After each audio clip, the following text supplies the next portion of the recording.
Hello students, welcome to my YouTube channel Technical Rakesh Sir ITI. Today we will discuss about finance executive trade का report making topic, जिसके आज हम MCQ questions करने वाले हैं। Students, जिसने भी अभी तक इस चैनल को सब्सक्राइब नहीं किया है वो अपने चैनल सब्सक्राइब कर दें, ताकि इससे आगे आपको आपके सिलेबस की वीडियो इस चैनल पर मिलती रहे। So let us start. आज का इंटरेस्टिंग टॉपिक है हमारा report making, MCQ question report making. इसमें हमारा फर्स्ट क्वेश्चन है that established the technical report, logical conclusion, illogical conclusion, personal prejudice, misplaced learning. तो इसमें जो राइट ऑप्शन आएगा वो है हमारा ऑप्शन ए। ऑप्शन ए आएगा, logical conclusion establish the technical report. Option is right answer for this question. इसके बाद हमारा नेक्स्ट क्वेश्चन आता है question number 2, which is not basic for technical report. Not basic for technical report बताना है। Facts, test, personal predictions and experiment. तो इसमें जो हमारा राइट ऑप्शन है वो है हमारा ऑप्शन सी, पर्सनल प्रेडिक्शंस। तो पर्सनल प्रेडिक्शंस हैं वो बेसिस नहीं है टेक्निकल रिपोर्ट के, तो इसमें जो ये है वो हमारा राइट ऑप्शन है।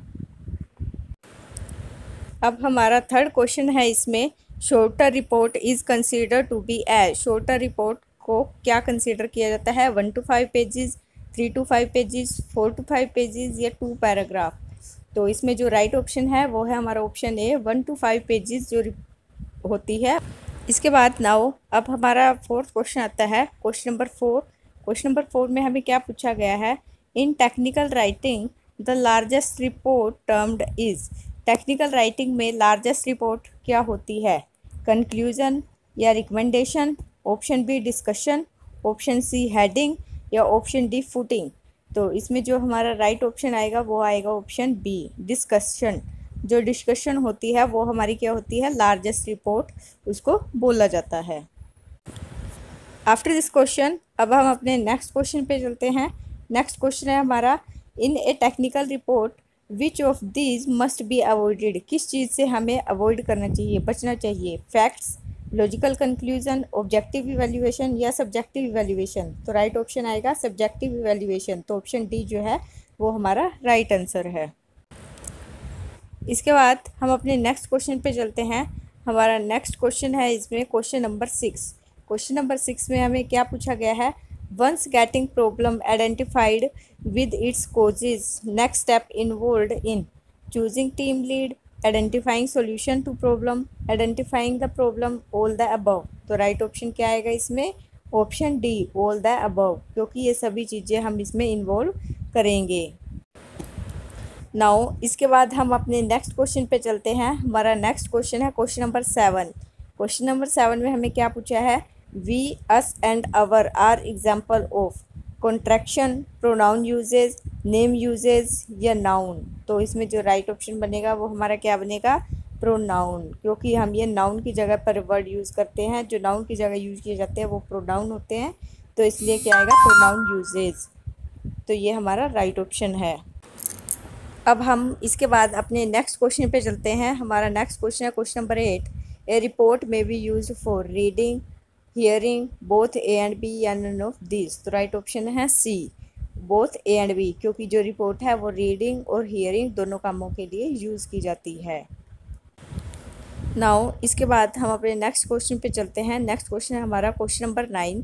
क्वेश्चन नंबर 9 में हमें क्या पूछा गया है? क्वेश्चन नंबर 9 में हमें पूछा है, a list of illustrations include figure and table placed on abstract vision, title page, table and table of containments, bottom line. तो इसमें जो राइट ऑप्शन क्या बनेगा हमारा? Option C, table of contents. जो लिस्ट ऑफ इलस्ट्रेशन है उसको किसकी जगह पे यूज़ किया जाता है? Table of contents. तो ऑप्शन सी जो है वो हमारा राइट ऑप्शन बनेगा। इसके बाद हमारा नेक्स्ट क्वेश्चन आता है question number 10। Last step of writing and effective website involve in error correction, testing the website, enhancing tone या ओवरव्यूइंग। तो राइट ऑप्शन क्या आएगा हमारा? Option B, testing the website. तो इसमें क्या करते हैं? हम वेबसाइट को टेस्ट करते हैं। नाउ नेक्स्ट क्वेश्चन नंबर 11 आता है। इसके बाद क्वेश्चन नंबर 11 में देखते हैं हमें क्या पूछा गया है।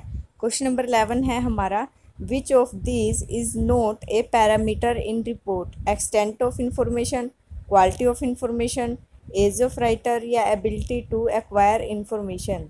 तो इसमें क्या है, नोट बताना है हमें जो रिपोर्ट का पैरामीटर नहीं है। तो क्या है, एज ऑफ राइटर, ये हमारा पैरामीटर नहीं है। तो इसमें जो ऑप्शन सी है वो हमारा राइट आंसर है। इसके बाद हमारा नेक्स्ट क्वेश्चन आता है क्वेश्चन नंबर 12। क्वेश्चन नंबर 12 में हमें क्या पूछा है, what audience is the least information needed? Low tech audience, lay audience, high tech audience या ऑल ऑफ द अबव। तो हमें बताना है लीस्ट इन्फॉर्मेशन की नीड किसे होती है। तो इसमें जो ऑप्शन सी है, हाई टेक ऑडियंस, जो ऑप्शन सी है वो हमारा राइट ऑप्शन है। नाउ इसके बाद हमारा नेक्स्ट क्वेश्चन आता है क्वेश्चन नंबर 13। क्वेश्चन नंबर 13 में हमें क्या पूछा है, विच of the following statement about report is accurate? Informal report of high 8 and fewer pages are most common report in the workplace. Writer develop report internal audience only. Business professional rarely writes report. Both B and C. तो इसमें जो option कौन सा सही रहेगा वो है हमारा option A, informal report of 8 and fewer pages most common report in workplace. तो ऑप्शन जो ए है वो हमारा राइट ऑप्शन है।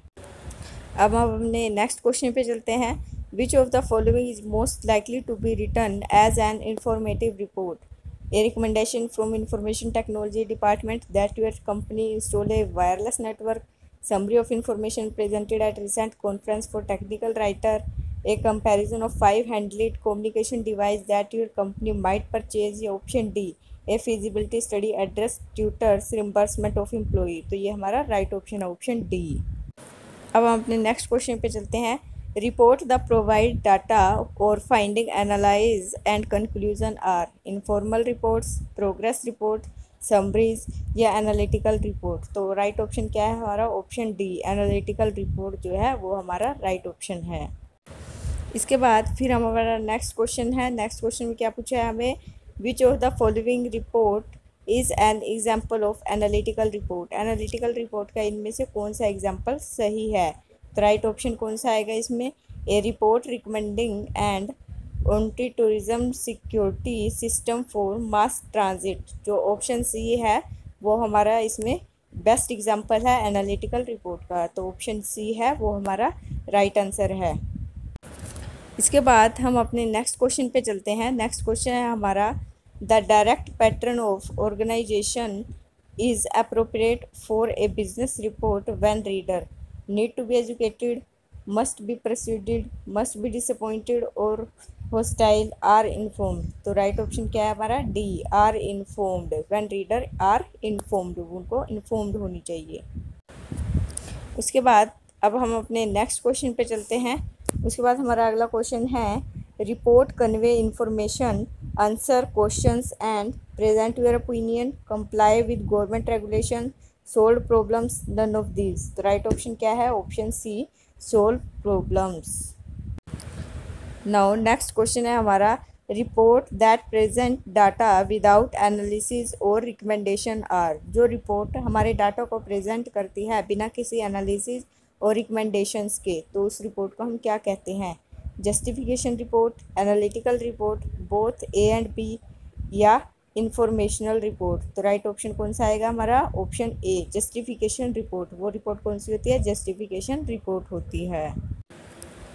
इसके बाद हमारा अगला क्वेश्चन क्या आता है इसमें, if you want to increase your credibility when writing a business report. जब अपनी बिजनेस रिपोर्ट लिखते हैं हम अपनी क्रेडिटेबिलिटी को बढ़ाना चाहते हैं, यू शुड वर्क टू, हमें कैसे काम करना चाहिए, provide fact and conclusion that will help decision making, sport manager, reconvenienced idea, both A and B या draw the reader attention to your writing style या नन ऑफ दीज। तो इसमें जो राइट ऑप्शन है वो हमारा क्या है, option A, provide facts and conclusion that will help decision making. अब हमारा क्वेश्चन आता है इसमें, it is the dash note the dash that is focus of A report using APA writing skill, data research, researcher research, research data, research researcher. तो right option कौन सा आएगा, option D, research and researcher. It is the research note a researcher that focus A report using APA writing skill. तो option C जो है, D है, वो हमारा राइट ऑप्शन है। नाउ इसके बाद हमारा नेक्स्ट क्वेश्चन आता है, when you are writing a report be sure to adapt to your using. तो इसमें जो बताना है हमें, when you are writing a report be sure to adapt or to your audience by being sensitive to their needs, controlling your style and tone, both A and B and none of these। तो इसमें क्या है, option आएगा option C, both A and B, क्योंकि जो दोनों statement हैं वो दोनों ही ऑडियंस के लिए हैं, तो दोनों ही सही हैं। इसके बाद हमारा नेक्स्ट क्वेश्चन आता है, what is the best advice when writing a statement of purpose for the formal report. तो बेस्ट एडवाइस क्या है जब हम राइटिंग ए स्टेटमेंट, कोई स्टेटमेंट लिखते हैं जो हमारा जब पर्पज़ होता है फॉर्मल रिपोर्ट बनाने का, तो उसके लिए हमारी बेस्ट एडवाइस हमें बतानी है, जो हमें 4 ऑप्शन दिए गए हैं। तो इसमें जो हमारे ऑप्शन दिए गए हैं उसके अकॉर्डिंग हमारी जो बेस्ट एडवाइस है वो हमें बतानी है। तो इसमें जो हमें ऑप्शन दिए गए हैं वो है, तो इसमें हमें बिना ऑप्शन के ही आंसर बताना है। The best advice when writing a statement for purpose of formal report to use action word that tell what they intend to do, कि हम उसके अकॉर्डिंग क्या काम कर रहे हैं, तो इसका ये मेन पर्पज़ होता है। तो स्टूडेंट्स, ये हमारे कुछ MCQ क्वेश्चंस थे जिनको हमने ट्राई किया। Thanks to watching my this video. Thank you so much.